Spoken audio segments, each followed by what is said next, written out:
Hey, Shorex here with a top 10 mob count list for all maps. So let's get right into it, starting with place number 10, Ore Cart.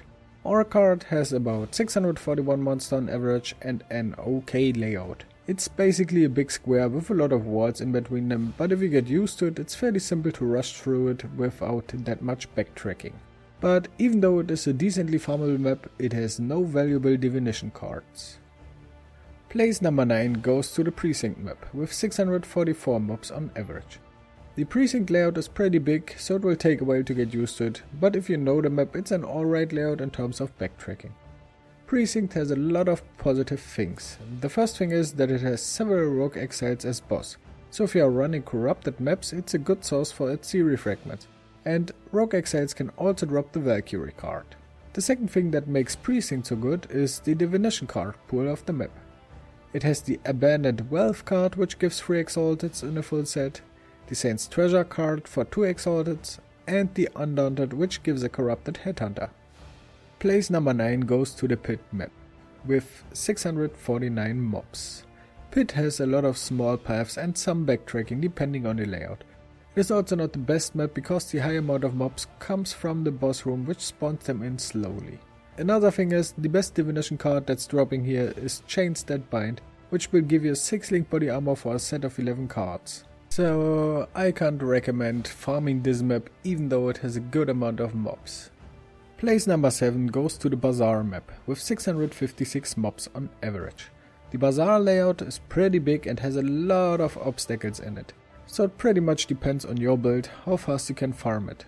The most valuable divination card that can be found here is the Saint's Treasure, which is pretty solid. I would say it's overall a decent map. Place number 6 is Arsenal, with 658 mobs. This map's layout is one of the bad ones out of this list. Small paths with extra rooms that have obstacles in it, so this map takes a lot of time to clear. The Abandoned Wealth and Saint's Treasure cards that can drop here don't really save the map, even though they are worth a lot. Place number 5 has the same amount of mobs on it as number 4.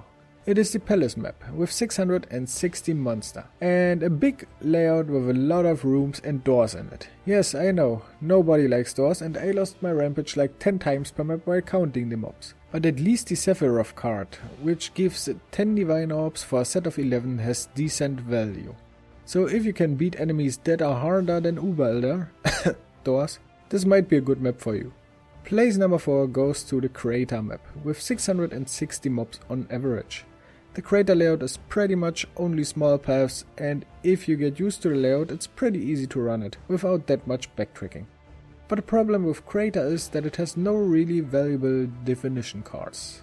Now, let's get into the top 3 with the third place. This place goes to the Shrine map, with 662 mobs. It's a medium-sized map, with again a lot of doors and walls.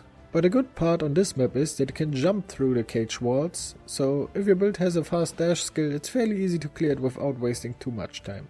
Shrine has also the Fiend card for the Corrupted Headhunter and a few cards that are worth at least a few chaos, so I can only recommend to give it a try.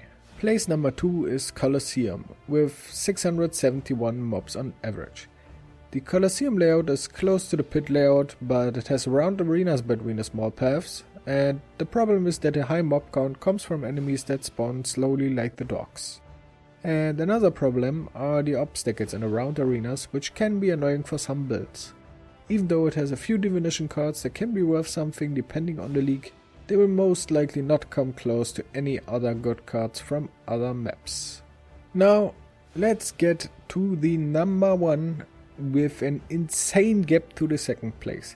Desert Spring with 793 mobs. So before you start the game and shape everything for Desert Spring, wait a second. Overall the layout is really nice if we ignore the boss room. But the problem is that the boss room is the part where you get about 30% of your mob count. And not only that, it's a phased boss, so it will take a while to clear it. It has also no divination card that's worth to be mentioned. So if you are looking for only map drops, on the other hand, this might be the map for you. In the end, it's on you to decide what you want to farm. That's it for this video, see you in the next one.